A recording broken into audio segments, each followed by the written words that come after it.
The Raw after Survivor Series, we would see Shawn Michaels positioned with Mr. Kennedy. It feels like Mr. Kennedy, once upon a time, was another one of those guys who was supposed to break through the supposed glass ceiling, and he got lots of opportunities, or at least brushed up against a lot of big time talent. In your mind, did this piece of business with Shawn Michaels, this pairing, did this start to feel like, hey, it's make or break time for Mr. Kennedy now? It was make or break time for Ken because there was so much potential there. There was so much hype coming in. I remember Heyman, this is the next big thing. And Paul wasn't alone. We all felt that way about Ken because Ken could talk, man, could a great promo. He was engaging with the audience. The audience seemed to buy his stuff. But when it came to the big match, when it came to, all right, now here's where we have to turn that corner, he would always stop short of making that complete turn. And, I've said it before, I like Ken personally a lot.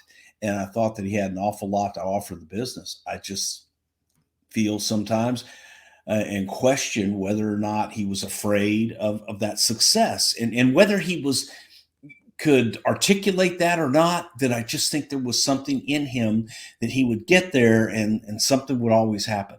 Something would always seem to happen that would not work. And here's with Shawn is, man, if you can't go out and have a great match with Shawn and tell a great story with Shawn, then maybe we are wasting our time. But again, I still wasn't ready to give up on Ken. I thought Ken had it. Yeah.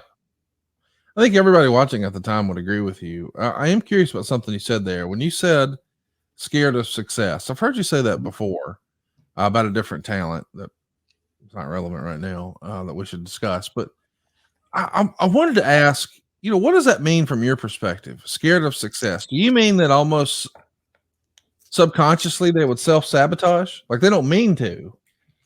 Yes. Yeah. Exactly what I mean. I think that there is something innate that when you get close to it, you're just about there, man. And you're feeling like, okay, this is going to be the peak and we're going to blast off from here, that just kind of run out of gas and I don't think it's intentional. I just think that it's a personality trait sometimes that some folks will only allow themselves to go so far.